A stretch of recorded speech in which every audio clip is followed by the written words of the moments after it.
देखिए, आज हमारा जो चैप्टर स्टार्ट होने जा रहा है 12th क्लास का गणित है। और 12th क्लास के गणित के अंदर में आज हम पढ़ने वाले हैं अलजेब्रा। सबसे पहली बात कि आज से हम लोग जो अपना क्लास स्टार्ट कर रहे हैं, ये क्लास किस किस के लिए उपयुक्त है, सबसे पहले आज हम ये समझते हैं। जब कोई बच्चा 10th पास करता है, उसके बाद जब वो 11th में जब एडमिशन लेता है तो उसके सामने 3 फैकल्टीज़ होती है, एक आर्ट्स, कॉमर्स और साइंस। अभी हम जो मैथ्स पढ़ रहे हैं ये साइंस के लिए है। और साइंस में आपको पता है कि 2 ग्रुप होता है।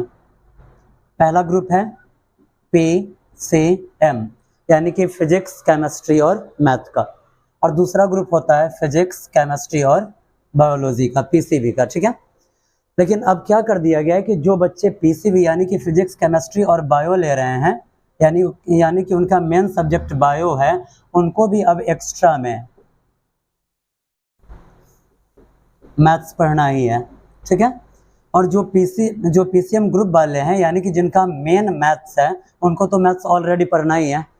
अब आज से हमारा जो क्लास स्टार्ट हो रहा है, ये क्लास जिनका मेन में मैथ्स है उनके लिए भी है और जिनका एक्स्ट्रा में मैथ्स है उनके लिए भी है। ठीक है, क्योंकि दोनों बच्चों के लिए जो एक्स्ट्रा में मैथ्स लिए हुए हैं और या जिनका मेन में मैथ्स है, दोनों का सिलेबस सेम ही है, सेम बुक पढ़ना है। सिर्फ अंतर कहाँ आता है, तो जिनका मेन में मैथ है उनका मैथ का एग्ज़ाम पहले हो जाता है, लेकिन जिनका एक्स्ट्रा में है तो उनका जो एग्ज़ाम होगा, तो सारा एग्ज़ाम जब कंप्लीट आपका हो जाएगा तो लास्ट दिन एक एक्स्ट्रा सब्जेक्ट का रूटीन दिया जाता है और उस दिन जिसका जो सब्जेक्ट होता है उस दिन उसका एग्ज़ाम ले लिया जाता है। ठीक है, अंतर बस इतना ही है, क्वेश्चन में चेंजिंग रहेगा, आपको कुछ और क्वेश्चन मिलेगा और एक्स्ट्रा वाले को कुछ और मिलेगा। लेकिन जो सिलेबस है एग्ज़ाम में, जो एग्ज़ाम के लिए जो हमें सिलेबस पढ़ना है, जो चैप्टर पढ़ना है, सारा चैप्टर सेम है। कितने मार्क्स के लिए पढ़ना है, सारा मार्क्स सेम है, इसमें कोई अंतर नहीं है। ठीक है, अब चलिए, अब क्या था कि पहले ये जो मैथ्स का बुक आता था, इसमें 2 बुक था, वॉल्यूम फर्स्ट और उसके बाद वॉल्यूम सेकेंड। लेकिन अब क्या कर दिया गया, इस दोनों वॉल्यूम को ज्वाइंट करके सिर्फ और सिर्फ एक बुक बना दिया गया है। खास करके किस प्रकाशन में, तो भारतीय भवन के प्रकाशन में। ठीक है, नया जो एडिशन आया है, इसमें दोनों वॉल्यूम को कंबाइंड करके एक ही बुक बना दिया गया है। उस बुक के अंदर में आपको कुल मिलाकर 7 चैप्टर पढ़ना है। 7 चैप्टर में जो सेकंड चैप्टर है अलजेब्रा का, जो यूनिट सेकंड है, आज हम उसे स्टार्ट कर रहे हैं। अब आपके मन में ये आएगा कि हम यूनिट फर्स्ट से पढ़ लेते, सेकंड से क्यों स्टार्ट किया जा रहा है। तो जब भी हम स्टार्ट कर रहे हैं, आज अगर हम अपना मैथ्स स्टार्ट कर रहे हैं, तो माइंड में ये लेकर चल रहे हैं कि कम से कम शुरुआती दौर में कुछ ऐसा चैप्टर मिल जाए जो इंटरेस्टिंग हो, बनाने में मज़ा आ जाए। क्योंकि हमें पढ़ना तो सारा चीज़ है, लेकिन शुरुआत दौर में अगर मान लीजिए कोई छोटा सा बच्चा है, उसके सर पे एकाएक हम 50 kg का बर्डन डाल दें, तो फिर ये थोड़ा सा दिक्कत हो जाता है। अगर शुरुआती दौर में उसके सर पे हम 5 kg डालें, धीरे धीरे अगर लोड बढ़ाते जाए, तो ये चीज़ ठीक है, वो इसको सहन कर पाएगा। इसलिए हम क्या कर रहे हैं, सबसे पहले यूनिट सेकंड यानी कि अलजेब्रा स्टार्ट कर रहे हैं। ठीक है, यूनिट हमारा सेकंड है जिसका नाम है अलजेब्रा। ये अलजेब्रा क्यों पढ़ना है, तो ये अलजेब्रा हमें कुल मिलाकर 13 नंबर देगा। कितने मार्क्स के लिए पढ़ना है, 13 मार्क्स के लिए पढ़ना है। अगर हम पूरा अलजेब्रा पढ़ जाते हैं तो हमें यहाँ से 13 नंबर मिलने वाला है। अब अलजेब्रा में हमें पढ़ना क्या है, तो अलजेब्रा में हमें 4 चैप्टर पढ़ना है। सबसे पहला इसमें मैट्रिसेस, जिसे हम मैट्रिक्स भी कहते हैं। उसके बाद दूसरा है डिटर्मिनेंट्स, तीसरा आपका हो जाएगा adjoint and inverse of A matrix, और चौथा चैप्टर आपका हो जाएगा सिस्टम ऑफ लीनियर इक्वेशन। इसमें जो सबसे पहला पॉइंट है मैट्रिक्स या मैट्रिसेस, इसे आज हम कवर करने वाले हैं। अब क्या है कि आप बिल्कुल निश्चिंत रहेंगे। निश्चिंत आपको क्यों रहना है कि अगर कहीं आपके माइंड में ये खटक रहा हो कि हमने 11th में गणित को ठीक से नहीं पढ़ा है, अब हमें 12th में समझ में आने वाला है या नहीं समझ में आने वाला है, तो ऐसा कुछ सोचना ही नहीं है। क्यों? क्योंकि अगर आप इस क्लासरूम में आए हैं तो आप इतना श्योर हो जाइए कि गणित में आपको 100% दिया जाएगा। और दूसरी बात कि जो कन्फ्यूज़न होती है, कन्फ्यूज़न नाम का कुछ चीज़ ही आपके साथ नहीं रहने वाला है। ठीक है, अब वैसे बच्चे जो मूल रूप से, कुछ ऐसे भी बच्चे जो वेट कर रहे हैं, मोतिहारी से कुछ बच्चे हैं जो यूट्यूब पर खास वेट कर रहे हैं गणित का, उनको मैं बता दूं कि जो आपका क्लास चलने वाला है ये ऑफलाइन क्लास का रिकॉर्डेड फॉर्म है और ये वीडियो पर डे आपको अपने यूट्यूब चैनल पे मिल जाएगा। अब आपके माइंड में ये आएगा कि हम अपने प्रॉब्लम का सॉल्यूशन कैसे पाएंगे। बिल्कुल सही बात है। जब अगर आप हम ही पे आश्रित है, आप हम ही पर डिपेंडेड है, तो फिर आपका जो प्रॉब्लम होगा उसका सॉल्यूशन कैसे मिलेगा। तो हम अपना व्हाट्सएप नंबर आपको प्रोवाइड कर देंगे ताकि अगर आपको किसी भी तरीका का कोई परेशानी है तो आप व्हाट्सएप से जुड़ सकते हैं या फिर आप यूट्यूब के कमेंट सेक्शन में जाकर जो भी प्रश्न आपको प्रॉब्लम में आ रहा है, एक्सरसाइज, पेज और उसके बाद क्वेश्चन नंबर आप मेंशन करेंगे, सारी परेशानियों को दूर किया जाएगा। चलिए अब बिना टाइम पास किए हुए हम पढ़ना स्टार्ट करते हैं। आज अलजेब्रा हम 13 नंबर के लिए स्टार्ट कर रहे हैं और जिसमें हमारा पहला पॉइंट आज हमें मैट्रिसेस पढ़ना है। ठीक है, ये जो मैट्रिसेस है इसको दूसरे नाम मैट्रिक्स से भी जाना जाता है। किस नाम से जाना जाता है? मैट्रिक्स के नाम से। जब इसे दूसरा नाम मैट्रिक्स के नाम से भी जाना जाता है तो फिर हम इसे मैट्रिसेस क्यों कहेंगे? इसे हम मैट्रिसेस क्यों कहेंगे? तो देखिए, आप हिंदी में पढ़े होंगे एक वचन और बहुवचन। ठीक है, वैसे एक वचन और बहुवचन का यूज हम कहाँ करते हैं? तो जब किसी भी व्यक्ति या वस्तु का संख्या एक के रूप में दर्शाना हो तो उसे एक वचन कहा जाता है, और जब एक से अधिक का संख्या दर्शाना हो तो उसे बहुवचन कहा जाता है। ठीक वैसे ही जब हम मैट्रिक्स पढ़ेंगे तो उसमें बहुत सारा प्रश्न है।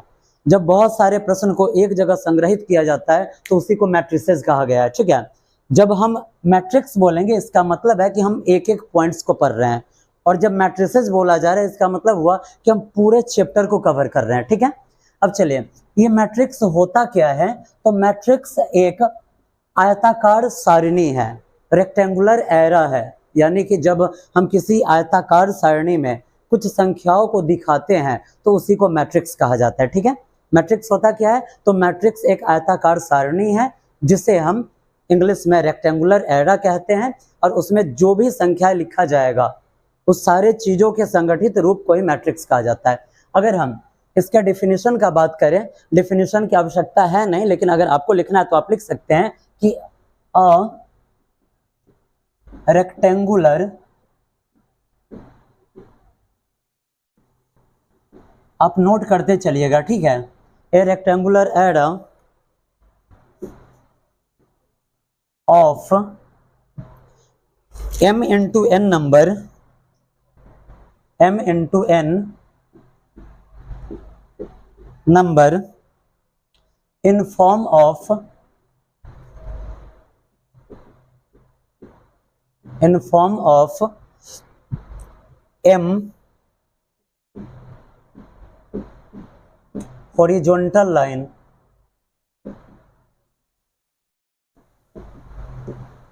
जिसे हम रोज बोलते हैं, and n vertical line,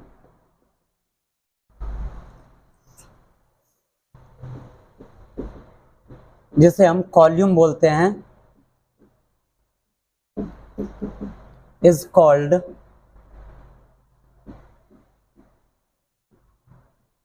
matrix. ठीक है, मैट्रिक्स है क्या?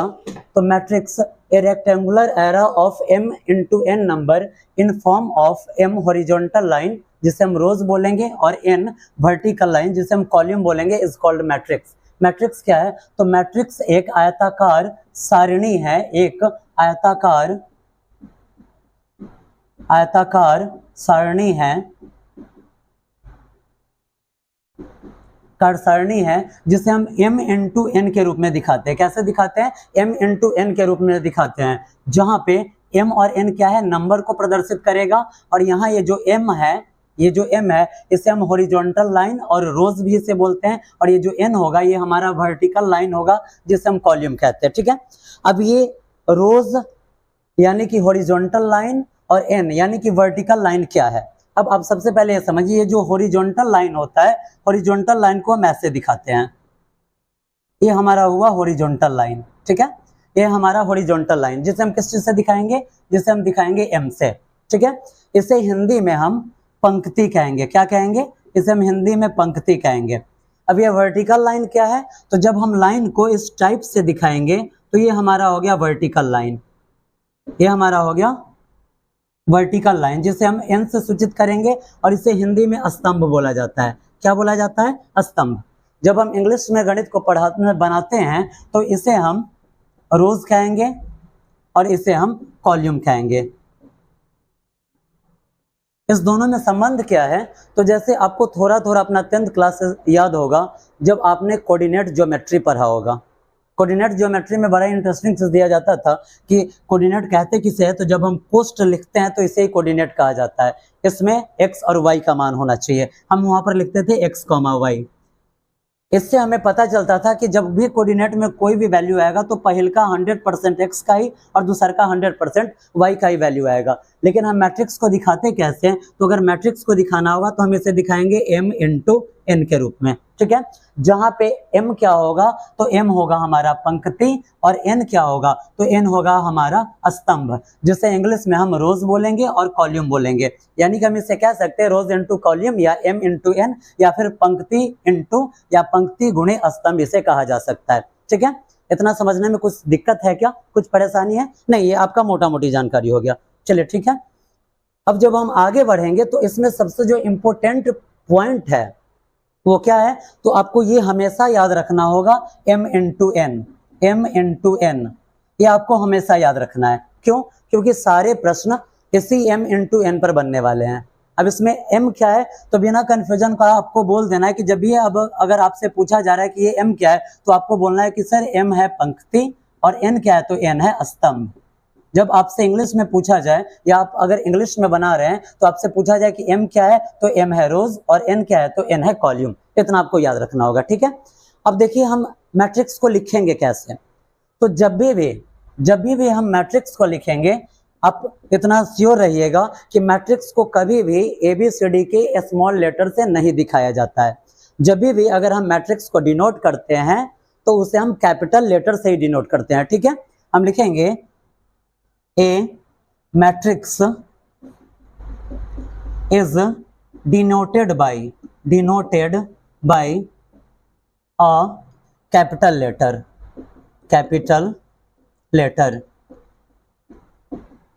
ठीक है। यानी कि एक मैट्रिक्स को जब भी हम दिखाएंगे तो किस चीज से दिखाएंगे?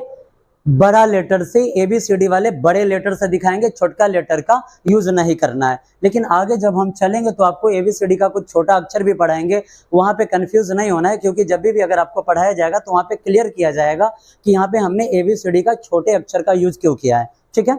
उसके बाद मैट्रिक्स में किस किस कोष्ठ का यूज हो सकता है वो आप देख लीजिए। जब भी अगर आप मैट्रिक्स बनाते हैं तो आपको बड़का कोष्ठ का यूज करना है, ठीक है।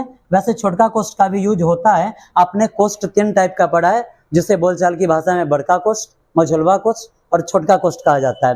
लेकिन जब भी हम मैट्रिक्स बनाएंगे तो मैट्रिक्स में बड़का कोष्ठ का यूज होता है और छोटका कोष्ठ का, लेकिन हम इसका यूज ना करें वही बेहतर है। जब भी हम मैट्रिक्स बनाएंगे तो हम बड़े कोष्ठ का यूज करेंगे। क्यों बड़े कोष्ठ का यूज करेंगे? क्योंकि मैट्रिक्स में क्या होता है कि संख्या को लाइन से लिखना होता है। अगर आप इस कोष्ठ का यूज कर रहे हैं तो यहाँ पे आप संख्या लिखते हैं और सीधे आएंगे तो यहाँ पे स्पेस ज्यादा बच जाएगा, थोड़ा देखने में अजीब फील होगा, ठीक है। इसलिए जब भी हम मैट्रिक्स में यूज करेंगे तो किस कोष्ठ का? बड़े वाले कोष्ठ का यूज करेंगे, ठीक है। आगे हम बढ़ते हैं। जब हम इसे आगे बढ़ाएंगे, यहाँ तक समझने में किसी को कुछ परेशानी है क्या? क्लियर है ना? इसमें 3 पॉइंट याद रखना है। क्या? ये हमारा हुआ रोज यानी कि पंक्ति और ये हुआ हमारा कॉलम। क्लियर है? जब भी हम मैट्रिक्स को डिनोट करेंगे तो हम कैपिटल लेटर से मैट्रिक्स को डिनोट करेंगे, ठीक है। हमें हमेशा याद रखना है m इंटू n, जहाँ पे n हमारा पंक्ति है और n हमारा स्तंभ है, यानी कि m हमारा रोज है और n हमारा क्या है? कॉलम है, ठीक है। उसके बाद जब भी हम एक मैट्रिक्स को बनाने जाएंगे तो मैट्रिक्स में हम हमेशा बड़का कोष्ठ का यूज करेंगे, छोटका कोष्ठ का भी हम यूज कर सकते हैं, लेकिन देखने में अच्छा लगे, मैट्रिक्स हमारा अच्छा बने, इसलिए हम हमेशा बड़ा कोष्ठ का यूज करेंगे। अब आगे बढ़ते हैं। अब आगे क्या करना है, आगे हमें पढ़ना क्या, तो वो आप देख लीजिए। अब इसमें एक पॉइंट है order of matrix. Order of matrix, ये ऑर्डर ऑफ मैट्रिक्स होता क्या है? इस ऑर्डर ऑफ मैट्रिक्स को समझने से पहले हम आपको मैट्रिक्स का एक जनरल रूप दिखा देते हैं, ताकि आपको वाकई में समझ में आ जाए कि मैट्रिक्स लिखा कैसे जाता है, ठीक है। हम मान लेते हैं कि हमारे पास एक मैट्रिक्स है जिसे हम किस चीज से सूचित कर रहे हैं, ए से। यहां हम एक मैट्रिक्स लिख रहे हैं, ठीक है। मैट्रिक्स में हम कोई भी संख्या ले सकते हैं, 2 4 6 3 2 5 7 -2 6 लिखा गया, ठीक है। ये संख्यात्मक मान वाला मैट्रिक्स हो गया। लेकिन जब मैट्रिक्स का व्यापक रूप का बात किया जाए तो मैट्रिक्स के व्यापक रूप को हम AIJ से दिखाते हैं, जिसका बात मैंने अभी जस्ट आपसे किया है कि ये जो AIJ है ये क्या है, तो ये मैट्रिक्स का व्यापक रूप है, मैट्रिक्स का व्यापक रूप है। सिर्फ इसे हम छोटका ऐसे दिखा रहे हैं, ठीक है। अब आइए, जब हम इसके व्यापक रूप का बात करें तो इसे हम कैसे दिखाते हैं, ये पॉइंट आपके लिए काफी महत्वपूर्ण है, ठीक है। यहाँ पे हम लिखेंगे A11, ठीक है, A12, A13, उसके बाद A21, A22, A23, उसके बाद A31, A32 और A33। इसे आपने देख लिया। अब क्या है कि मैंने इसे क्यों लिखा है, तो जैसे आप कभी गणित बनाते हैं, कुछ मान आपको पता नहीं होता है, जो अज्ञात मान होता है उसे आप क्या मानते हैं, x मानते हैं। क्योंकि मैट्रिक्स में बहुत सारे एलिमेंट्स होते हैं, बहुत सारे एंट्रीज होती है, इसलिए हमें यहाँ पे a को x मानने से काम नहीं चलने वाला है, ठीक है। इसलिए हम इसे क्या लिखेंगे, a के रूप में लिखेंगे। लेकिन नीचे हमने ये लिखा है, ये संख्या क्या है, तो ये संख्या हमें मैट्रिक्स के ऑर्डर को दिखाता है, ठीक है। मैट्रिक्स में कौन सा एलिमेंट कहाँ पे आएगा उसके संख्या को निर्दिष्ट करता है। अब सबसे पहले ये समझ लीजिए, ये 1 1 1 2 1 3 है क्या। आपको जस्ट अभी बताया गया है कि ये हमारा है रोज यानी कि पंक्ति, और ये है हमारा कॉलम। ये क्या है, हमारा कॉलम है, ये आपको पता है, ठीक है।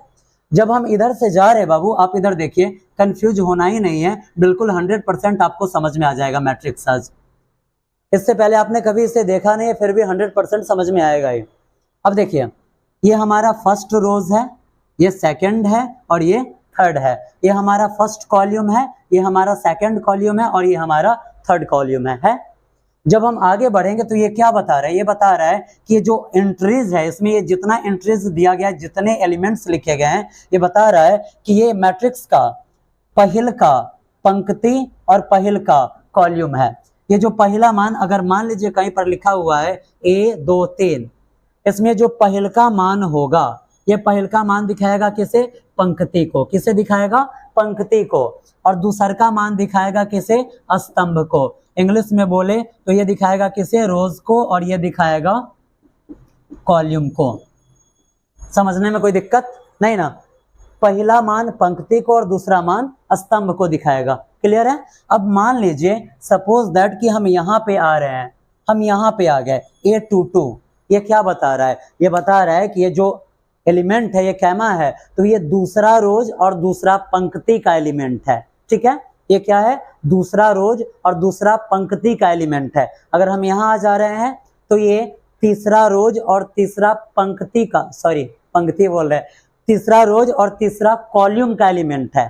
पंक्ति नहीं, दोनों हम सेम ही बोल दिए हैं। अब देखिए, अगर हम यहाँ आ रहे हैं तो इसका मतलब क्या हुआ कि ये एलिमेंट कहाँ का है, ये एलिमेंट दूसरा रोज और फर्स्ट कॉलम का, दूसरा रोज और फर्स्ट कॉलम का। आप देख रहे हैं, पहला को रोज और दूसरा को क्या कहा जाता है, कॉलम कहा जाता है। समझने में कुछ दिक्कत है क्या, नहीं। ये दूसरा रोज और पहला कॉलम का एलिमेंट है। इसी तरीका से ये बताइए ये क्या है, तो ये आपका पहला रोज और तीसरा कॉलम का एलिमेंट है। अगर आपसे ये पूछा जाए कि बाबू ये बताओ ये क्या है, तो ये आपका दूसरा रोज और तीसरा कॉलम का एलिमेंट है। समझने में कोई दिक्कत है क्या। अब ये एलिमेंट क्या होता है, तब से एलिमेंट एलिमेंट बोले जा रहे हैं, आखिर ये एलिमेंट होता क्या है। तो इस कोष्ठ के अंदर में जो मान लिखा गया है, इस सारे मानों को एलिमेंट हिंदी में अवयव और तत्व भी कहा जाता है, ठीक है।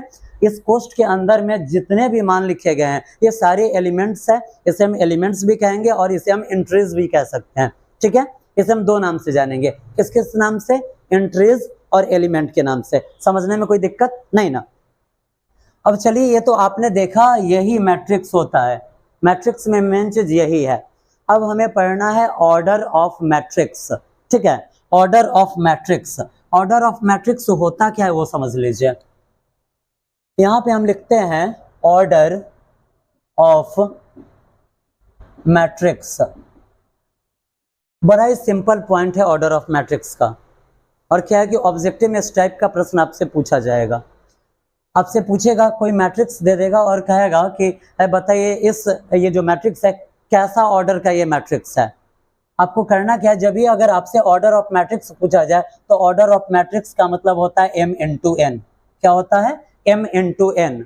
यानी कि जब ये अगर हमें ऑर्डर ऑफ मैट्रिक्स दिखाना है तो हम क्या करेंगे, पंक्ति गुने स्तंभ को दिखा देंगे, वही हमारा क्या हो जाएगा, ऑर्डर ऑफ मैट्रिक्स हो जाएगा। चलिए जरा आप इधर देखिए, अब इधर ध्यान दीजिए। अगर इस मैट्रिक्स का ऑर्डर पूछा जाए कि कितने ऑर्डर का ये मैट्रिक्स है तो आपका जवाब क्या होना चाहिए, जरा आप देखिए यहाँ पे ऑर्डर ऑफ मैट्रिक्स क्या होता है, तो ये होता है m इंटू एन। हम जानते हैं कि m हमारा क्या है, तो m हमारा है रोज और n क्या है, n है कॉल्यूम। इसे इतना बार लिखा जाएगा कि याद ही हो जाए, ठीक है, रोज और कॉल्यूम को। अगर आपसे पूछा गया कि बताइए ये जो a के बराबर में हमने ये जो मैट्रिक्स लिया है इसका ऑर्डर क्या होगा, तो आप यहाँ पर काउंट कीजिए रोज कितना है, क्या गो लाइन है यहाँ पे, 1 2 3। यहाँ पे कितने पंक्तियां है, एक ये पंक्ति है, दूसरी पंक्ति और ये तीसरी पंक्ति है। समझने में कोई दिक्कत नहीं ना? नहीं। और गुने n यानी कि कॉलम कितना है, तो यहाँ पर कॉलम भी कितना है, 1 2 और 3। 3 कॉलम में सारे चीजों को लिखा गया है, तो 3 गुने 3 यानी कि इस मैट्रिक्स का ऑर्डर क्या हो गया, 3 इंटू 3 हो गया। समझने में कोई दिक्कत नहीं ना? अगर मान लीजिए अगर हमने यहाँ पे एक मैट्रिक्स लिखा 2 1 4 0 3 2, जरा आप बिना टाइम वेस्ट किए हुए बताइए इसका ऑर्डर क्या होना चाहिए, इसका ऑर्डर क्या होना चाहिए, 2 इंटू 3। इसका ऑर्डर क्या होगा, 2 इंटू 3। समझने में कोई दिक्कत नहीं ना? अगर मान लीजिए हमने एक मैट्रिक्स ऐसा लिखा 1 2 3 4, अब आप इसका ऑर्डर बताइए क्या होगा, इसका ऑर्डर, इसका ऑर्डर क्या होगा, 4 इंटू 1, 4 इंटू 1 होगा। क्यों? क्योंकि आप देख रहे हैं यहाँ पे आपका जो रोज है कितना है, 4 है, और कॉलम कितना है, 1 है, तो 4 गुने 1 होगा। समझने में कुछ दिक्कत नहीं ना? क्लियर है? अगर मान लीजिए एक और एग्जांपल लेते हैं, हम एक और एग्जांपल यहाँ पे ले लेते हैं। एग्जांपल कौन सा है, तो हम यहाँ पर लेंगे 4 3 2 0 1 3 5 6 4 0 7 6। ये एक मैट्रिक्स है, ये एक मैट्रिक्स है जिसे हम किस रूप में दिखा रहे हैं, तो इसे हम बी से दिखा रहे हैं। अगर आपसे पूछा गया कि बताइए इस मैट्रिक्स का ऑर्डर क्या है, तो क्या हो जाएगा, 3 इंटू 4 हो जाएगा, 3 इंटू 4। कहीं समझने में कुछ भी दिक्कत है? नहीं है। समझने में कहीं कुछ परेशानी नहीं है? आप बिल्कुल समझ चुके हैं ऑर्डर ऑफ मैट्रिक्स, ठीक है। जब भी ऑर्डर ऑफ मैट्रिक्स से लिखना हो तो m इंटू एन, आपको पता है कि m हमारा रोज है और n क्या है, कॉल्यूम है। हिंदी में बोला जाए तो ये हमारा पंक्ति है और ये हमारा स्तंभ है। क्लियर है यहाँ तक? चलिए अब अगला कुछ और पॉइंट्स को हम देख लेते हैं। अब हमें पढ़ना क्या है आगे, तो अब अगला जो हमारा पॉइंट्स है, अब अगला जो पॉइंट है हमें पढ़ना है एलिमेंट्स या इंट्रीज, ठीक है। आगे बढ़ते हैं।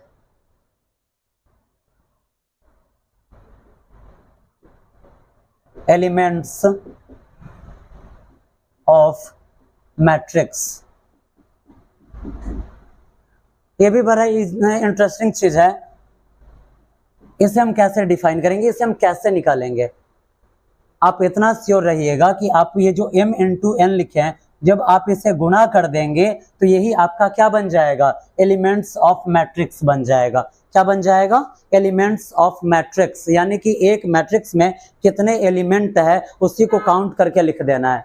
सपोज दैट कि हमारे सामने एक मैट्रिक्स है जिसे हम दिखा रहे हैं ए के रूप में। मैट्रिक्स हमने क्या लिखा, 2 3 7 4 2 -2 6 5 6, ये लिखा गया है। अगर आपसे पूछा जाए कि बाबू बताइए इस मैट्रिक्स में कितने एलिमेंट है, तो आपको करना क्या है, आपको m इंटू एन ही यहाँ पर भी करना है, आपको यहाँ भी m इंटू एन ही करना है। चलिए जब हमें अगर यहाँ का एलिमेंट पता करना हो तो हम लिखेंगे m इंटू एन, यानी कि m का वैल्यू, आप देखिए m का वैल्यू आपको कितना मिला था, 3, और गुने n का वैल्यू कितना मिला था, 3। 3 तिया कितना होता है, 3 3 9 होता है। यानी कि इस बॉक्स में कितने एलिमेंट्स है, 9 एलिमेंट्स है। आप काउंट भी कर सकते हैं, 1 2 3 4 5 6 7 8 9, यानी कि एक बॉक्स के अंदर जितनी भी संख्या लिखी होंगी उसी को हम क्या कहेंगे, उसी को हम एलिमेंट्स भी कहेंगे और उसी को हम एंट्रीज भी बोलेंगे। क्या बोलेंगे? एंट्रीज भी बोलेंगे। समझने में कुछ कंफ्यूजन है क्या? आगे बढ़े हम, चलिए अब आगे बढ़ते हैं। जब आगे अब हम बढ़ेंगे तो आगे अब हमें करना क्या है, कुछ पॉइंट्स हमें याद रखना है और उसके बाद हम डायरेक्ट अपने प्रश्नावली में जा सकते हैं। ठीक है, अगर आप इतना समझ बना पाते इतने पॉइंट्स में तो समझिए कि ये जो अभी मैट्रिक्स स्टार्ट हुआ है इसका पहला एक्सरसाइज पूर्ण रूप से आपके लिए है, और वो भी बिना किसी कंफ्यूजन का। अगर इतना आपके माइंड में हमेशा घूम रहा है, ये सारी पॉइंट्स अगर आपके माइंड में घूम रहा है तो एक बार फिर से रिवाइज कर देते हैं। मैट्रिक्स है क्या? तो जब आयताकार सारणी को हम दिखाते हैं तो उसे ही क्या कहा जाता है? उसे ही मैट्रिक्स कहा जाता है, जिसमें हम क्या करते हैं, रोज को m और कॉलम्स को n से दिखाते हैं। ठीक है, रोज को इंग्लिश में, सॉरी, रोज को हिंदी में पंक्ति और कॉलम्स को हिंदी में स्तंभ कहा जाता है। ठीक है, इसे हमेशा m इंटू n के ही रूप में लिखा जाएगा। आप कभी मिस्टेक से n इंटू m मत कर दीजिएगा।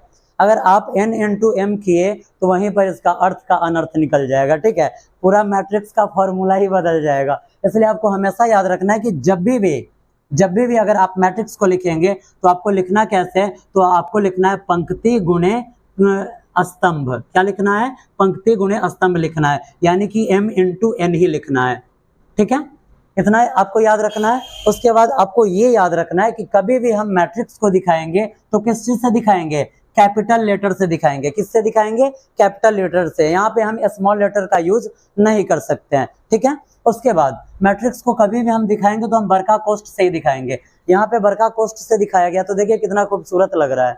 अगर मान लीजिए हम एगो मैट्रिक्स लिखना स्टार्ट करते हैं C के बराबर में, देखिए थोड़ा सा ये कैसा लगेगा देखने में, 2 3 1 3 2 4 2 6 5। जरा आप इसको देखिए और जरा इसी को हम इधर लिख देते हैं C के बराबर में 2 3 1 3 2 4 2 6 5। आप देख रहे हैं कहीं ना कहीं आपको लग रहा होगा कि इससे बढ़िया देखने में ये है। यही कारण है कि जब भी हम मैट्रिक्स को लिखेंगे बरका कोष्ठ में ही लिखेंगे। ठीक है, उसके बाद अगला पॉइंट क्या था? तो ऑर्डर ऑफ मैट्रिक्स था, जिसे हम किस चीज से डिफाइन दिखाते हैं? m इंटू n से दिखाते हैं। उसके बाद था एलिमेंट्स या एंट्रीज ऑफ मैट्रिक्स। जब हम इसको क्या करेंगे, इसके संख्यात्मक मान को गुना करके लिख देंगे तो यही किसी मैट्रिक्स का एंट्रीज हो जाएगा, एलिमेंट्स हो जाएगा। इतना याद है, इतना पता है आप लोगों को? तो चलिए अब आगे की तरफ बढ़ते हैं। जब आगे बढ़ेंगे तो हमें कुछ प्रश्न मिलेगा। आपको ये पॉइंट याद रखना है, AIJ। ये AIJ होता क्या है? तो ये AIJ मैट्रिक्स का व्यापक रूप होता है। क्या होता है? मैट्रिक्स का व्यापक रूप होता है। ठीक है, मैट्रिक्स का ये व्यापक रूप है जहां पर AIJ में ये जो I है ये हमारा क्या हो जाता है? तो ये हो जाता है हमारा पंक्ति। क्या हो जाता है? पंक्ति। और ये J क्या हो जाता है? तो ये J हमारा हो जाता है स्तंभ। क्या हो जाता है? स्तंभ हो जाता है। कुल मिलाकर बात यही हुआ कि ये जो I है ये I M के बराबर में है और J है ये किसके बराबर में है? N के बराबर में है। कहीं कुछ कंफ्यूजन है क्या? नहीं। आगे अब हम बढ़ते हैं। वैसे आप लोग बुक ले लीजिएगा। ठीक है, जिनके पास बुक तो है ही तो कल से आप लोग अपना बुक लेकर आइएगा, ताकि सामने में बुक रहेगा तो समझने में थोड़ा सा और मजा आ जाएगा। आगे स्टार्ट करते हैं। अब हम चलते हैं अपने प्रश्नावली की तरफ। इन सारी बातों को आप सबसे पहले क्या करेंगे, अपने कॉपी में नोट कर लेंगे। जो इसमें मुख्य तथ्य आपको बताया गया है, जो मेन पॉइंट्स है, इसे आप अपने कॉपी में नोट कर लेंगे। खैर इस मैट्रिक्स में कुछ ज़्यादा है नहीं, डेफिनेशन आपसे पूछा नहीं जाएगा। ऑर्डर ऑफ मैट्रिक्स आपको पता ही है। आपको ये भी पता ही है कि कभी भी मैट्रिक्स को हम स्मॉल लेटर से दिखा नहीं सकते हैं। अब चलिए हम बढ़ते हैं अपने एक्सरसाइज की तरफ।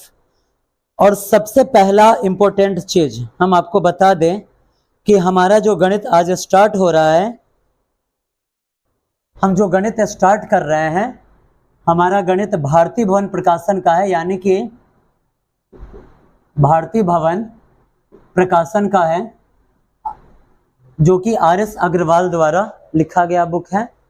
बहुत ही बढ़िया प्रकाशन है और यहाँ से एग्जाम का आप पूर्ण रूप से तैयारी कर सकते हैं। इस बुक से कहीं पर कुछ भी कन्फ्यूजन आने वाला नहीं है। क्योंकि मुझे ये बुक क्यों पसंद है, चाहे वो 9th क्लास हो, 10th क्लास हो, 11th हो, 12th हो, कोई भी क्लास हो, भारती भवन का बुक हम इसलिए पढ़ाते हैं क्योंकि इसका प्रिंट हमको बड़ा बढ़िया लगता है। इसके अलावा भी बुक है, किसी का नाम लेना सही नहीं है जिसका मुझे पसंद नहीं है, लेकिन उनका जो प्रिंट होता है, प्रिंट क्वालिटी होता है, मुझे डर लगता है। और एक चीज़ है ना कि अगर कहीं आपको बैठने के लिए कहा जाए और बैठने का जगह ही साफ ना हो तो आप बैठने में थोड़ा वहाँ पे कचमचाहट जरूर महसूस करेंगे।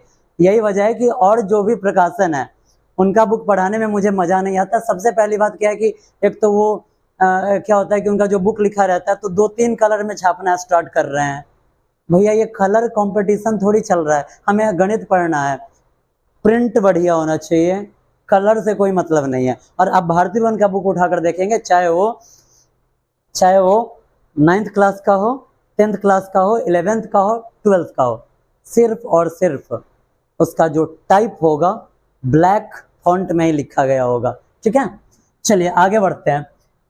अगर आपका बुक 2 वॉल्यूम में बटा हुआ है तो आप अपने बुक में मैट्रिक्स खोज लेंगे। सबसे पहले तो आपको ढूंढना पड़ेगा अलजेब्रा, मैट्रिक्स ढूंढ लेंगे जिनका बुक 2 पार्ट में बटा हुआ है, वॉल्यूम 1 और वॉल्यूम 2 में। आपको ये जो मैट्रिक्स पढ़ना है ये आपको वॉल्यूम 1 में पढ़ना है। ठीक है, लेकिन जिन बच्चों के पास न्यू एडिशन का बुक है, नयका बुक है जिनके पास, उनके पास एक ही वॉल्यूम होगा, मोटा तगड़ा सा। ठीक है, उसमें आपको क्या करना है, अलजेब्रा में जाना है, वहां से आपको मैट्रिसेस निकालना है और आपको अपना मैट्रिक्स बनाना स्टार्ट कर देना है। अगर हम बात करें एक्सरसाइज का और पेज नंबर का, तो हमारा जो पेज नंबर है, पेज नंबर 154 किसमें, जो मोटा वाला बुक है। पतला वाला अगर आपका बुक है तो आप वहां से थोड़ा सा कष्ट करेंगे, आप अपना एक्सरसाइज ढूंढ लेंगे। मैट्रिक्स में एक्सरसाइज अगर बोला जाए तो एक्सरसाइज आज हमें जो पढ़ना है ये एक्सरसाइज है 5A। अभी जो भी तथ्य आपको बताया गया है, अगर सारा तथ्य आपको याद है तो अब आप देखिए, आपको लगेगा कि जो एक्सरसाइज है जाना पहचाना मित्र है। जाना पहचाना मित्र का मतलब होता है ऐसा मित्र जो कष्ट ना दे, तो ये प्रश्नावली भी आपको कष्ट देने वाला नहीं है। चलिए आगे बढ़ते हैं, हम एक प्रश्न लिखते हैं यहां से। पहला प्रश्न है एक्सरसाइज 5A का, इफ A इक्वल टू 5 - 2 6 1, 5 - 2 6 1, उसके बाद 708 - 3, 708 - 3, और उसके बाद है √2 3/5, और उसके बाद 4 3। ठीक है, देन राइट कह रहा है कि इफ यदि a के बराबर में 5 - 2 6 1 7 0 8 - 3 √2 है, 3/5 4 3, ये एक पूरा मैट्रिक्स दिया हुआ है। ठीक है, आपको पता है कि जब ये बड़का कोष्ठ में कुछ एलिमेंट्स लिखा जाता है तो उसे हम क्या कहेंगे, मैट्रिक्स कहेंगे। ये एक मैट्रिक्स दिया गया है। देन राइट, तब लिखे, शर्त है 1 नंबर में। देखिए कितना इजी आप बनाते जाएंगे खुद ब खुद। कह रहा है कि number of rows, the number of rows in A, इस ए में नंबर ऑफ रोज बताइए। नंबर ऑफ रोज, रोज बोले तो क्या, पंक्ति, पंक्ति की संख्या बताइए, पंक्ति की संख्या बताइए। आप इंग्लिश में भी लिख सकते हैं, हिंदी में भी लिख सकते हैं, दोनों लैंग्वेज में आपको समझाया जा रहा है। कह रहा है कि द नंबर ऑफ रोज, इसमें पंक्ति की संख्या बताइए। आपको जस्ट बताया गया बाबू कि पंक्ति को हम ऐसे और स्तंभ को हम ऐसे दिखाएंगे, जस्ट अभी आपको बताया गया है। यानी कि अगर आपसे पंक्ति पूछ रहा है तो आपको ऐसा वाला लाइन, यानी कि हॉरिजॉन्टल लाइन आपको काउंट करना है। यहाँ पे हॉरिजॉन्टल लाइन कितना बना हुआ है, 3, कितना है 3 है, तो इसका आंसर आपका क्या हो जाएगा 3 हो जाएगा। समझने में कोई तकलीफ है क्या? नहीं ना। अब आगे देखिए, इसी का 2 में कह रहा है कि the number of columns in A, the number of columns in A, यानी कि ये जो ए है इसमें कॉलम का नंबर बताइए, क्या को कॉलम इसमें बनाया गया है, कॉलम इसमें कितना बनाया गया है, तो देखिए first column, second column, third column और फोर्थ कॉलम, यानी कि स्तंभ की संख्या, स्तंभ की संख्या, यहाँ पे स्तंभ की संख्या कितना है, तो 4 है। कितना है 1 2 3 4। अगर आपसे पूछा जा रहा है कि the number of columns in A, तो कितना हो जाएगा 4 हो जाएगा, 4 है। समझने में कुछ तकलीफ है क्या? नहीं। आगे बढ़ते हैं। अगला इसका तीसरा है कि the order of matrix A, the order of matrix, the order of matrix A equal to, कह रहा है कि ये जो मैट्रिक्स है इसका ऑर्डर क्या है, किस ऑर्डर का मैट्रिक्स है। तो जस्ट अभी आपको बताया गया कि जब भी अगर आपको ऑर्डर दिखाना हो तो आप दिखाएंगे m इंटू n, जहां पे m क्या है, तो m है हमारा रोज और n है हमारा कॉलम। यहाँ पे आप देखिए रोज कितना है 1 2 और 3, यानी कि ये है 3, और ये जो n है कॉलम, कितना कॉलम यहाँ पर दिया गया है 4 है, पहला कॉलम, दूसरा, तीसरा और ये चौथा, 4, 3 गुने 4, यानी कि ये जो मैट्रिक्स का ऑर्डर पूछ रहा है ये किस टाइप का मैट्रिक्स है, तो ये 3 इंटू 4 ऑर्डर का मैट्रिक्स है। कैसा मैट्रिक्स है? 3 इंटू 4 ऑर्डर का मैट्रिक्स है। इससे पता क्या चल रहा है, ऊपर का सारा चीज अगर आप छोड़ दीजिए, ऊपर का सारी बातों को आप भूल जाइए, तब यहाँ से क्या पता चल रहा है, यहाँ से पता चल रहा है कि इस मैट्रिक्स में 3 गो पंक्ति और 4 गो स्तंभ है, यानी कि 3 गो रोज और 4 गो कॉलम है, यानी कि 3 गो हॉरिजॉन्टल लाइन और 4 गो वर्टिकल लाइन से बना हुआ ये मैट्रिक्स है। समझने में कुछ तकलीफ है क्या? नहीं। आगे बढ़ते हैं। जब हम आगे बढ़ेंगे तब कह रहा है यहाँ पे बाबू, तब यहाँ पे चौथा नंबर, फोर्थ नंबर प्रश्न है कि the number of all entries, the number of the number of all entries, the number of all entries, सभी एंट्रीज का नंबर बताइए कि इसमें कितने एंट्रीज है, कितना एलिमेंट है। जब भी अगर आपसे एंट्रीज या एलिमेंट पूछा जाए तो इसको हिंदी में अवयव कहेंगे, अवयव, या फिर हम इसे तत्व भी कह सकते हैं। क्या कह सकते हैं? तत्व भी कह सकते हैं। आपसे पूछ रहा है कि बताइए बाबू ये जो मैट्रिक्स है इसमें कितने एंट्रीज है, कितने एलिमेंट है, तो कितना इसमें एंट्रीज दिया गया है, काउंट कर लीजिए, 1 2 3 4 5 6 7 8 9 10 11 12, ठीक है। या थोड़ा सा कुछ टाइम पीछे आप फ्लैशबैक में जाइए, आपको बताया गया है कि जब ये अगर आपको एंट्रीज निकालना हो तो आपको करना क्या है, m इंटू n करना है। हमारे पास m का भी वैल्यू है और n का भी वैल्यू है, 3 चौके 12, यानी कि the number of all entries equal to क्या हो जाएगा 12, क्या हो जाएगा 12। समझने में कुछ दिक्कत है क्या? नहीं। चलिए अब इसका जो 5 नंबर प्रश्न है, 5 नंबर प्रश्न कह रहा है कि द एलिमेंट्स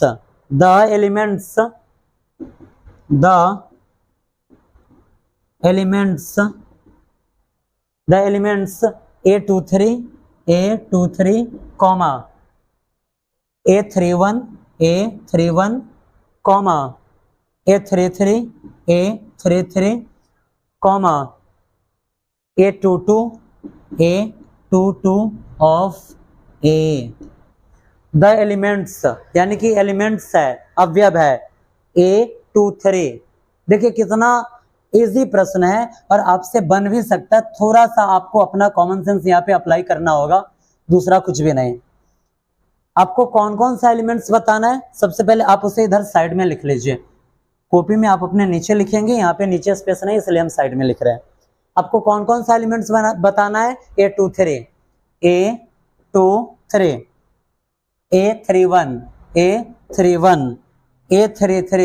A33 A22 यही 4 एलिमेंट्स आपको बताना है, ठीक है। जस्ट अभी कुछ देर पहले मैंने आपको एलिमेंट्स समझाया है कि एलिमेंट्स कैसे निकालना है, एलिमेंट्स का पता कैसे करना है।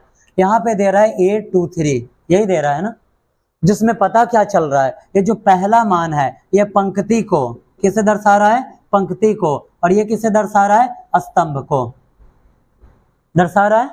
अगर इंग्लिश में बात किया जाए तो ये है हमारा रोज और ये हमारा कॉलम, ठीक है।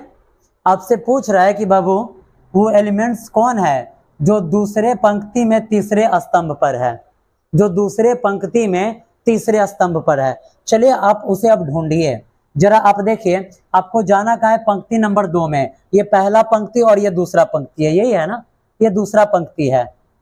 और उसके बाद लास्ट में यहाँ पे लिखा हुआ है 3, यानी कि स्तंभ, कॉलम कौन सा है, तीसरा है। इस लाइन में आइए और तीसरा आप कॉलम ढूंढिए। यहाँ पे कौन सा आपको एलिमेंट्स मिला, 8 मिला ना। यहाँ पे क्या हो जाएगा, आपका आंसर हो जाएगा 8। समझने में कोई तकलीफ है क्या? आइए दूसरा ढूंढते हैं। दूसरा क्या है, दूसरा है आपका A31। क्या है, A31। इसका मतलब क्या हुआ, इसका मतलब हुआ कि हमें उस एलिमेंट्स को बताना है जो तीसरे रोज और पहले कॉलम में है। तीसरा रोज, पहला दूसरा और तीसरा रोज यही है, और ये फर्स्ट कॉलम है। क्या मिला, √2। क्या मिला हमें, √2 मिला। अगर कहीं कंफ्यूजन होगा तो आप पूछ लेंगे। अब आइए, अब आपको कौन सा एलिमेंट्स बताना है, A33।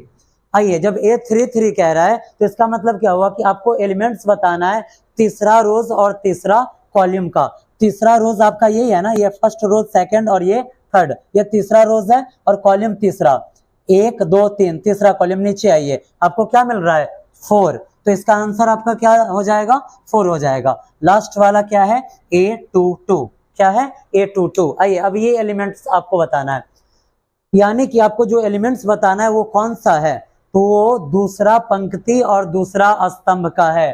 तो दूसरा पंक्ति यहाँ और दूसरा स्तंभ यहाँ, इसमें आइए और यहाँ पे आइए। क्या मिला, 0 मिला। यही इसका हो जाएगा आंसर। समझने में कुछ कंफ्यूजन है क्या? नहीं। चलिए, ये तो आपके बुक में दिया गया है। अब एक आध एलिमेंट्स हम आपसे पूछ लेते हैं, हम आपसे ही पूछ लेते हैं।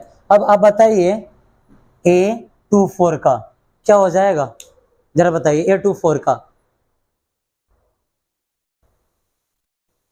A24 का -3 हो जाएगा, बिल्कुल। क्यों?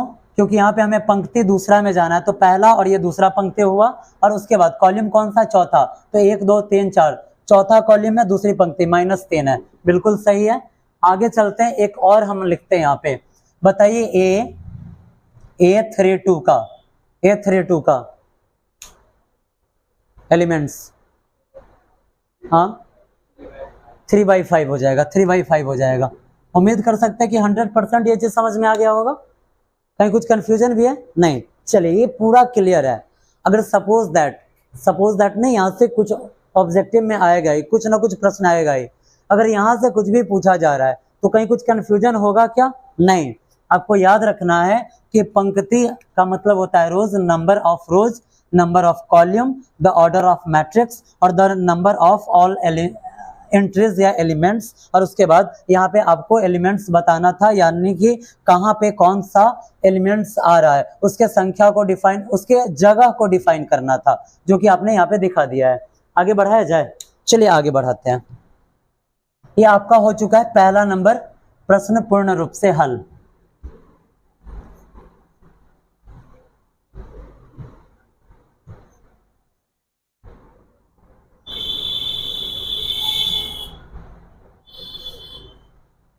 बढ़ते हैं अब आगे। अब देखिए दूसरा नंबर प्रश्न है। दूसरा नंबर में 6 प्रश्न दिया गया है, और 6 प्रश्न में 6 की 6 का कह रहा है कि आप ऑर्डर ऑफ मैट्रिक्स लिखिए। मतलब कितने ऑर्डर का ये मैट्रिक्स है। आपको पता है कि जब ऑर्डर ऑफ मैट्रिक्स हमें निकालना हो तो हम करेंगे क्या, तो हम m × n यानी कि पंक्ति गुणे स्तंभ कर देंगे, वही ऑर्डर ऑफ मैट्रिक्स हो जाएगा। ठीक है। अब चलिए, सिर्फ और सिर्फ हम आपको एक प्रश्न बताते हैं, बाद बाकी आपको खुद से बना कर लाना है। ठीक है। चलिए, 2 का पहला जो मैट्रिक्स दिया गया है 3 5 4 -2, a के बराबर में 3 5 4 3 5 4 -2, और उसके बाद 0 √3 0 √3 -, 1 और 4/9, ये आपका मैट्रिक्स है। ठीक है, आपको इसमें करना कुछ नहीं है, आपको सिर्फ ऑर्डर बताना है। ठीक है, आप ऑर्डर ऑफ मैट्रिक्स पढ़ चुके हैं। ऑर्डर ऑफ मैट्रिक्स मतलब पंक्ति गुणे स्तंभ, रोज गुणे कॉलम, m गुणे n। चलिए, आपसे पूछ रहा है, यहाँ पे प्रश्न कह रहा है कि right the order of each of the flowing matrix, मतलब जो भी मैट्रिक्स दिया गया है सबका ऑर्डर बताइए। हमने पहला मैट्रिक्स लिखा और इसका ऑर्डर हम क्या लिखेंगे, इसका ऑर्डर क्या हो जाएगा, जरा आप देखिए। आपको जब भी ऑर्डर बताना होता है तो ऑर्डर आप कैसे बताएंगे, m गुणे n करके, यानी कि पंक्ति गुणे स्तंभ करके, ऐसा ही करके ना।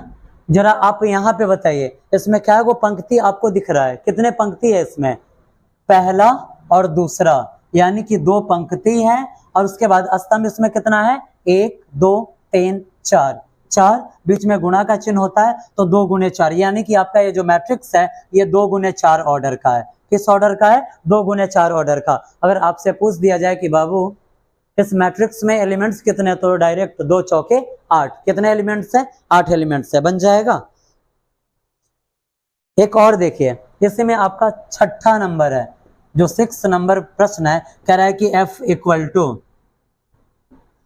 बताइए ये किस ऑर्डर का हुआ, ये किस ऑर्डर का हुआ, 1 × 1। इसमें अगर हम इधर से भी जा रहे हैं तो एक ही एलिमेंट है और ऊपर से भी आ रहे हैं फिर भी एक ही है, यानी कि इसका जो ऑर्डर हो जाएगा ये क्या हो जाएगा, तो 1 गुणे 1 ऑर्डर का हो जाएगा। बन सकता है प्रश्न। चलिए, अब जो अगला प्रश्न है 3 नंबर से, अब आपको क्या करना है, कुछ इसमें जो जैसे हम 10th क्लास में पढ़े हुए प्रारूप वाला प्रश्न, मतलब सॉल्व करने वाला, ये तो ऑब्जेक्टिव बेस्ड प्रश्न था। ऑब्जेक्टिव के आधार पर इस क्वेश्चन को लिया गया है ताकि आप इसका जवाब दे सके। अब अगला जो प्रश्न है वो बनाने वाला प्रश्न है। ठीक है, चलिए अब आगे देखते हैं कि तीसरा नंबर में प्रश्न का डिमांड क्या है। जो 3 नंबर प्रश्न आपका दे रहा है बाबू, कह रहा है कि if a matrix has 18 element, एक मैट्रिक्स में 18 एलिमेंट है, कितना एलिमेंट है, 18 एलिमेंट है, यानी कि 18 गो अवयव है। एक मैट्रिक्स में 18 गो अवयव है। What are the possible orders it can have, इसके कितने पॉसिबल ऑर्डर्स है, मतलब इसे हम कितने टाइप में लिख सकते हैं, इसका क्या क्या ऑर्डर संभव है, वही आपको बताना है। यानी कि आपको ये कहा गया कि बाबू आप कोई भी 18 गो एलिमेंट ले लो, आपको कोई भी 18 गो एलिमेंट ले लेना है। अब आप उसे कैसे कैसे लिख सकते हैं ये आप हमें बता दीजिए। हम मान लेते हैं कि हमारे पास जो 18 गो मैट्रिक्स है वो कौन कौन है, तो 1 2 3 4 5 6 7 8 9 10 11 12 13 14 15 16 17 18, यही है ना। 18 मैट्रिक्स हमने, 18 एलिमेंट्स हमने यहाँ पे ले लिया। अब इसे हम कैसे कैसे लिख सकते हैं, किस किस ऑर्डर में लिख सकते हैं, ये आप देख लीजिए। जब हमें मैट्रिक्स लिखना हो तो क्या हम इसे ऐसे लिख सकते हैं, 1 2 3 4 5 6 7 8 9 10 11 12 13 14 15 16 17 18 लिख सकते हैं क्या हम इसे ऐसे। अगर हमने इसे ऐसे लिखा तो ऑर्डर ऑफ मैट्रिक्स क्या आया, तब यहाँ पे ऑर्डर ऑफ मैट्रिक्स आ गया 1 × 18 आया, यानी कि यहाँ पे एक पंक्ति और 1 2 3 4 5 6 7 8 इस तरीका से 18 को कॉलम मिला, तो हम लिख सकते हैं 1 × 18 लिख सकते हैं ना। अब देखिए, जब भी आप मैट्रिक्स लिखेंगे आपको एक बात याद रखना है कि मैट्रिक्स कभी ऐसा हो ही नहीं सकता है, जैसे अगर यहाँ पे लिखा गया 2 4 3 और यहाँ पे कुछ भी नहीं, ऐसा मैट्रिक्स होगा ही नहीं।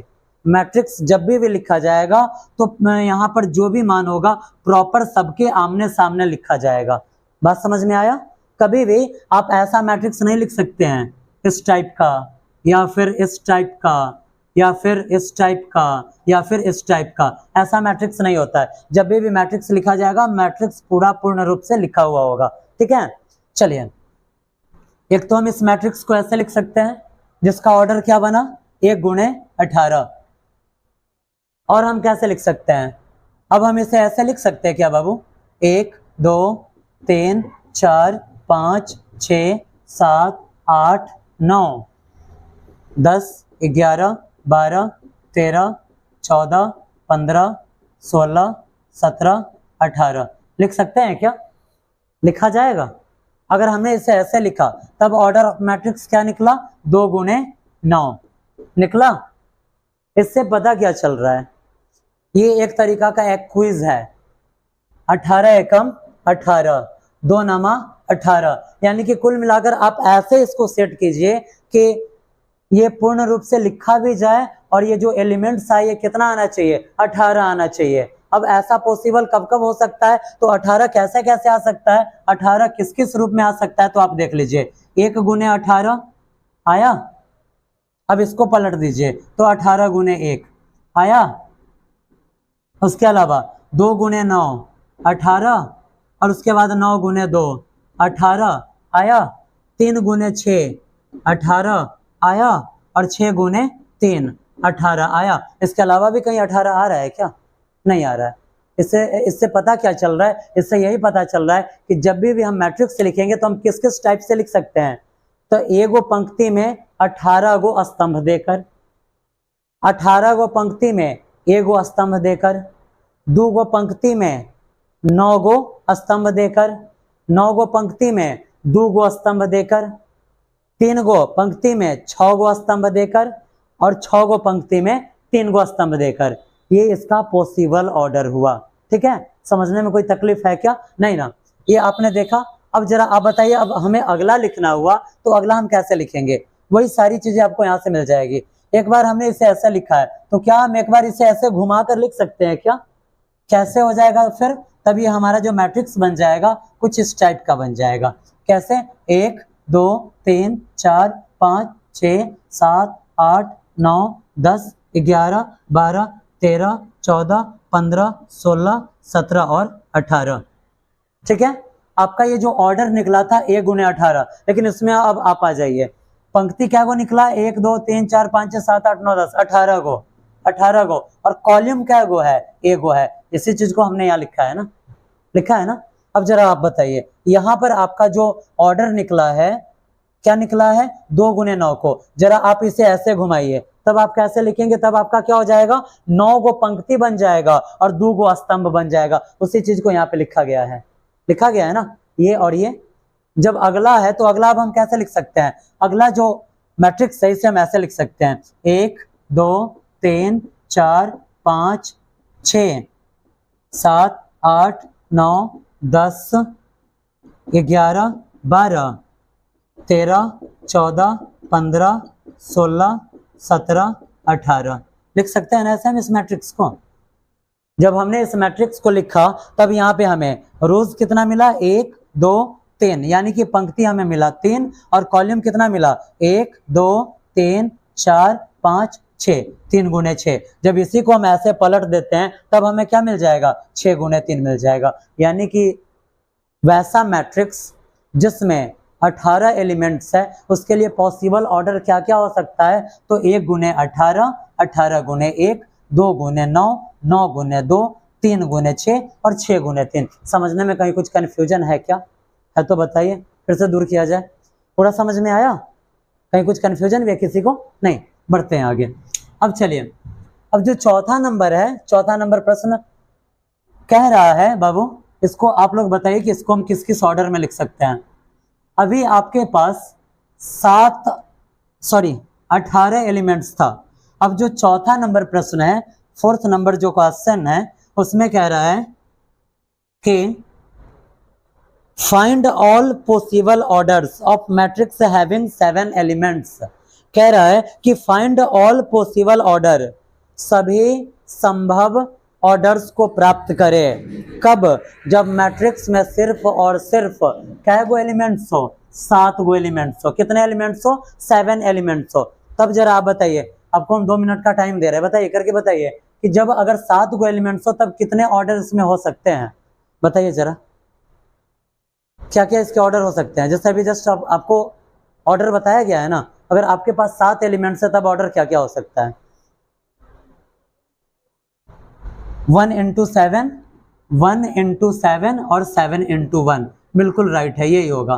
क्यों? क्योंकि आपको पता है कि जब आप इसे लिखने जाएंगे, जब आप, ये चौथा नंबर प्रश्न है, मान लेते हैं कि हमारे पास जो मैट्रिक्स में 7 एलिमेंट्स दिया गया है वो क्या है, तो वो है 1 2 3 4 5 6 7, यही है। इसे हम कैसे लिख सकते हैं? या तो हम इसे ऐसे लिख सकते हैं, ए इक्वल टू में 1 2 3 4 5 6 7, ठीक है। तो यहाँ पे ऑर्डर क्या निकला? यहाँ पे आप देख रहे हैं एक पंक्ति है, तो एक और गुणे कॉलम कितना है, 1 2 3 4 5 6 और 7, 1 गुणे 7, पहला ऑर्डर निकल गया। दूसरा कैसे निकलेगा? दूसरा हम इसे ऐसे निकाल सकते हैं, 1 2 3 4 5 6 1 2 3 4 5 6 7, हाँ सही है। अब आप जरा यहाँ पे देखिए, यहाँ पे कॉलम 1 है और रोज इतना, यहाँ पे कितना है, 1 2 3 4 5 6 और 7। हम क्या करेंगे, यहाँ पे जो रोज यानी कि जो पंक्ति मिला है 7 है और कॉलम कितना है, 1 है, तो 7 गुणे 1, यही दो पॉसिबल है ना।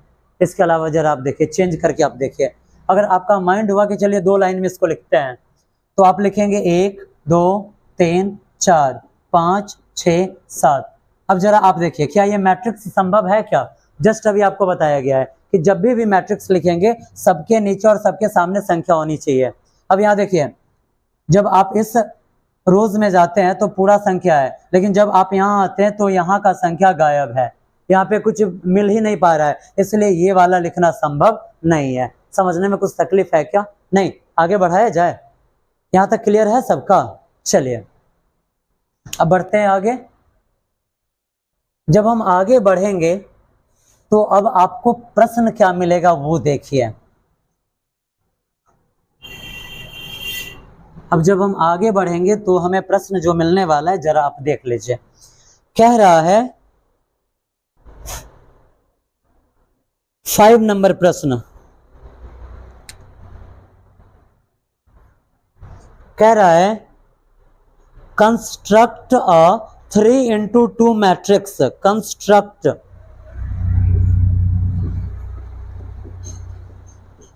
कंस्ट्रक्ट मतलब निर्माण करें, कंस्ट्रक्ट अ 3x2 यानी कि 3 गुने 2 ऑर्डर का जो मैट्रिक्स बनेगा उसमें 3 गो पंक्ति और 2 गो कॉलम होना चाहिए। इसका मतलब वही हुआ, matrix whose element,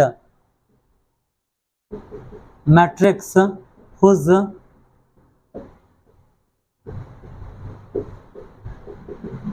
elements are given by aij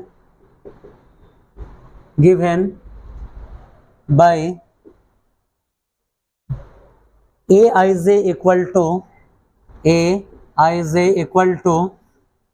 2i minus j. ये आपका प्रश्न है। यहां से अब आपको मैट्रिक्स बनाना है, मैट्रिक्स निकाल कर बताना है। फिलहाल अभी तक आपने जो भी पॉइंट्स आपको समझाया गया वहां पे आपको मैट्रिक्स दे रहा था और उस दिए गए मैट्रिक्स के हिसाब से आपको जवाब देना था, ये करना था। लेकिन अब कह रहा है कि आपको मैट्रिक्स बनाना है, कह रहा है कि कंस्ट्रक्ट निर्माण करें और 3x2 मतलब 3 गुने 2 ऑर्डर का matrix whose elements are given by, जिसका एलिमेंट्स हमें किससे मिल जाए, aij equal to 2i minus j से। अब जो आपको मैट्रिक्स बनाना है, मैट्रिक्स कैसा है, तो मैट्रिक्स आप यहाँ से देख रहे हैं, इसमें आपको ज्यादा कुछ माइंड लगाना नहीं है, सिर्फ यहाँ पे जो आपको मैट्रिक्स निकालना है वो इस ऑर्डर का होना चाहिए और किस शर्त का पालन करते हुए मिलना चाहिए, aij equal to 2i minus j का। ठीक है, चलिए इस प्रश्न को हम बनाते हैं। जब इस प्रश्न को हम बनाएंगे तब हमें करना क्या है वो आप देख लीजिए। लिखेंगे, हम यहाँ पर लिखेंगे a, जब इस प्रश्न को बनाना होगा तो हम बनाएंगे कैसे, हम लिखेंगे a 3x2 मैट्रिक्स हैज 3, ये 3x2 मैट्रिक्स हैज 3, क्या है ये 3, क्या है, रोज एंड कॉलम्स इसमें कितने होने चाहिए, 2 होने चाहिए, ठीक है, एंड 2 कॉलम्स, ठीक है, समझने में कोई दिक्कत नहीं ना। अब लिखेंगे इन जनरल, इन जनरल मतलब सामान्यतः जो मैट्रिक्स का रूप होता है उसे लिखना है। In general a 3x2 matrix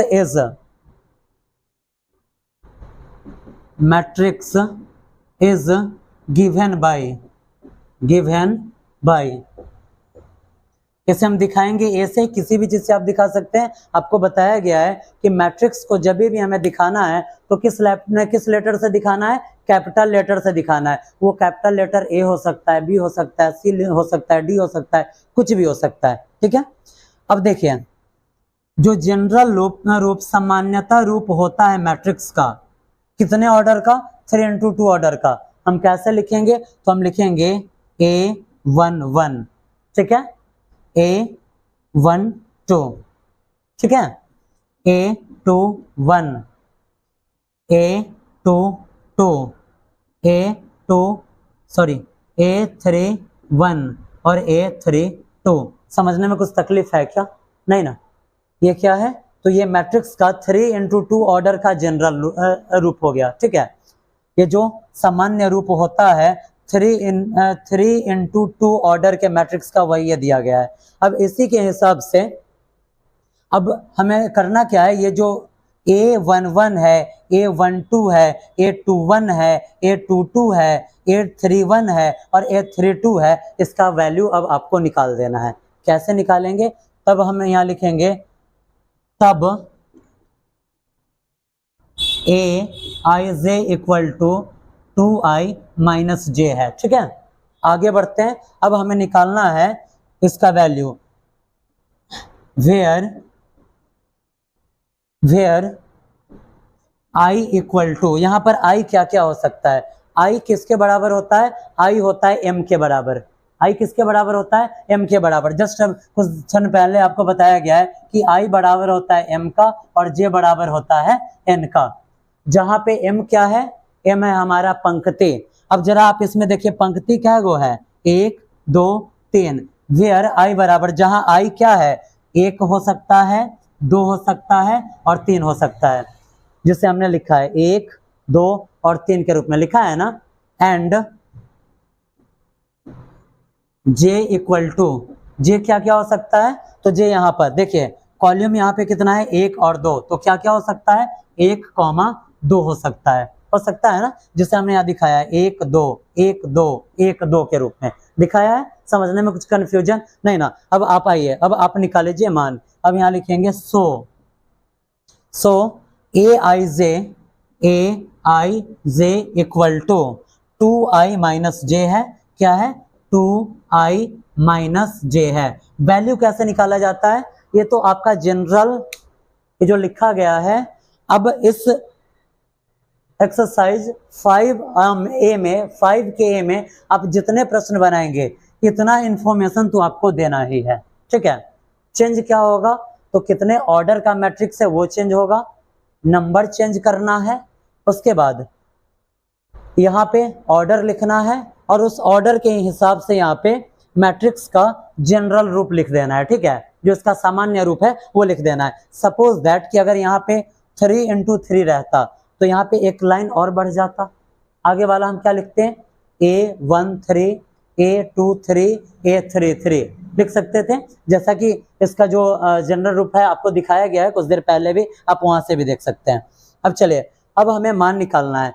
कैसे मान निकालेंगे जरा ये आप देखिए। aij इक्वल टू क्या है, 2ij लिखा हुआ है। हमें वैल्यू किसका निकालना है, तो सबसे पहले हम इसका निकालते हैं, ठीक है, इसका निकालते हैं। लिखेंगे हम यहाँ पे क्या, तो A11 के बराबर में। देखिए कितना इजी प्रश्न है, सिर्फ देखने में ये कुछ भारी आपको लग रहा होगा फिलहाल अभी तक, लेकिन अब आपको बिल्कुल हल्का लगेगा। आगे बढ़ाइए इसको जरा, आप देखिए यहाँ पे 2 बीच में कुछ भी नहीं है तो गुणा, मल्टीप्लाई का सिंबल होता है i।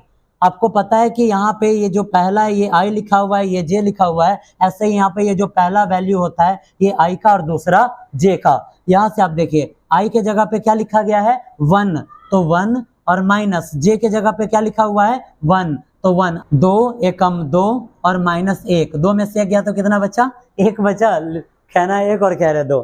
अब जरा आप यहाँ देखिए ये हो चुका है A11 निकल गया।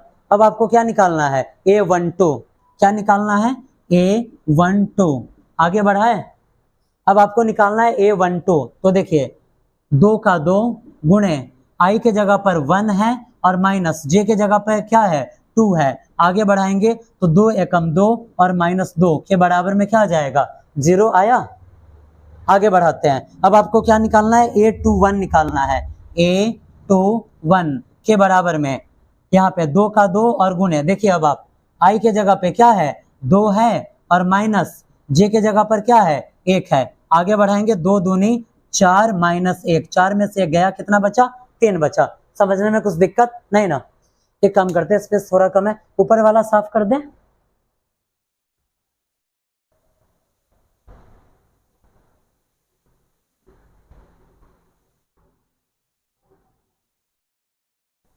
चलिए आपने A11 निकाला, A12 निकाला, A21 निकाला, अब आपको क्या निकालना है A22 निकालना है। क्या निकालना है A22। अब लिखेंगे A22 के बराबर में, शर्त में 2 है, इनटू में आई के जगह पे आपका 2 है और उसके बाद माइनस और जे के जगह पर भी आपका 2 है, 2 दूनी 4 और माइनस 2, 4 में से 2 गया बचा 2। समझने में कुछ दिक्कत है क्या नहीं। आगे बढ़ते। अब आपको क्या निकालना है A31 के बराबर में, शर्त में 2 दिया गया है गुणे आई किसके बराबर में है 3 के बराबर में है, तो 3 और माइनस जे किसके बराबर में है 1 के बराबर में है, तो 3 दूना 6 माइनस 1, 6 में से गया कितना बचा 5। अब आपको क्या निकालना है A32, आगे बढ़ाएंगे तो 2 गुणे यहाँ पे आई का मान है 3 और माइनस में यहाँ पे 2, आगे बढ़ाएंगे तो 3 दूना 6 माइनस 2 के बराबर में क्या आया 4 आ गया। अब लिखेंगे क्या therefore THERE therefore A equal to, अब आपका मैट्रिक्स आपको क्या मिला है जरा ये देखिए, आपने क्या मैट्रिक्स माना था A11 का वैल्यू 1, ठीक है, बगल में A12 का वैल्यू 0,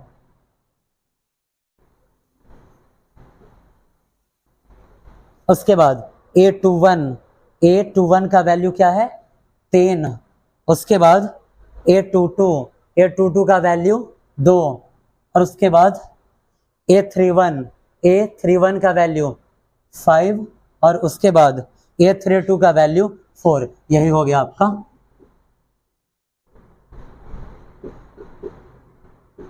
समझने में कुछ दिक्कत है क्या, इस प्रश्न को कहीं कुछ कंफ्यूजन है, समझ में आया 100%। अगला जो प्रश्न है आप लोग इस प्रश्नावली को पूर्ण रूप से क्लियर ही करके आएंगे, ठीक है। 5 का ये जो भी इसमें प्रश्न दिया गया 9 तक, जिसमें ये जो अभी आपको प्रश्न बताया गया है ये आपका 5वां नंबर प्रश्न है। अगला जो प्रश्न दिया गया है ऐसे ही आपको ऑर्डर देगा और यहाँ पे जो शर्त है, जैसे अगला में शर्त दे रहा है क्या, यहाँ दे रहा है A/I/J के बराबर में I/J दे रहा है, ठीक है। ऑर्डर कितना होना चाहिए, तो ऑर्डर इसका होना चाहिए, किस ऑर्डर का मैट्रिक्स है, तो 4×3 का है ना। जब 4×3 का है तो ये जो मैट्रिक्स है अगर आपने सही ढंग से समझ लिया है तो सिर्फ आपको भाषा के लिए बनाना है, नहीं तो इसका जवाब अब हम मुंह पर दे सकते हैं, इसका जवाब मुंह पर दे सकते हैं। अब क्या है, जब अगर ये जो मैट्रिक्स है कितने ऑर्डर का है, तो ये मैट्रिक्स है हमारा 4×3 ऑर्डर का, यानी कि 4 गो पंक्ति और 3 गो स्तंभ होना चाहिए। सबसे पहला स्थान पर A11 आता है, यहाँ से A11 आता है, यानी कि I का भी वैल्यू 1 और J का भी वैल्यू 1, I का भी वैल्यू 1 और J का भी वैल्यू 1, 1/1, 1 से 1 कटा क्या 1 निकल गया, निकलेगा। उसके बाद आइए यहाँ पे A12, जब हम A12 निकालेंगे तो I के जगह पर 1 और J के जगह पर 2, I के जगह पर 1 और J के जगह पे 2 आ गया। उसके बाद 3 ऑर्डर का है ना, जी हाँ साथियों, मनोरंजन का शानदार। उसके बाद तीसरा में क्या, इससे जब हम आगे जाएंगे तो A13 आएगा। ए है, यहाँ पे देखिए आई के जगह पर 1 और जे के जगह पर 3। शर्त क्या है, आई बट्टा जे, तो 1/3 बनेगा या नहीं बनेगा, बन सकता है। इसको आप पूरा क्लियर करके लाएंगे, ठीक है। आज आपका जो होमवर्क हुआ, मैट्रिक्स स्टार्ट करते हुए इसका जो बेसिक नॉलेज था वो आपको देते हुए 5 का ए पूर्ण रूप से आप इसे कंप्लीट करके लाएंगे। होमवर्क के रूप में जो भी प्रश्न प्रॉब्लम में होगा नेक्स्ट डे उसे खत्म करके, और नेक्स्ट डे अब आपको टाइप्स ऑफ मैट्रिक्स पढ़ना है, यानी कि मैट्रिक्स के विभिन्न प्रकार के बारे में अब आपको पढ़ लेना है, ठीक है। आशा करते हैं कि आप लोगों को ये पूरा चैप्टर बढ़िया से समझ में आया होगा। और वैसे बच्चे, पहले भी बताया गया है क्लास स्टार्ट करते कि जो यूट्यूब पर ही डिपेंडेड है, अगर आपको कुछ भी प्रॉब्लम आ रहा है, किसी भी तरीका का कुछ कंफ्यूजन है, तो आप मेरे नंबर पे व्हाट्सएप कर सकते हैं और आप अपने प्रॉब्लम को पेज नंबर, एक्सरसाइज, चैप्टर और क्वेश्चन नंबर के साथ मेंशन कर सकते हैं, ठीक है। और उसके अलावा अगर आपको यहाँ से दिक्कत हो रही है तो आप जब क्लास कर रहे हैं उसी टाइम अगर आपको कहीं कुछ कंफ्यूजन है तो आप YouTube के ही कमेंट सेक्शन में जाकर वहाँ पर भी आप कमेंट कर सकते हैं कि आपको क्या दिक्कत है। चलिए मिलते हैं फिर अपने नेक्स्ट क्लास में।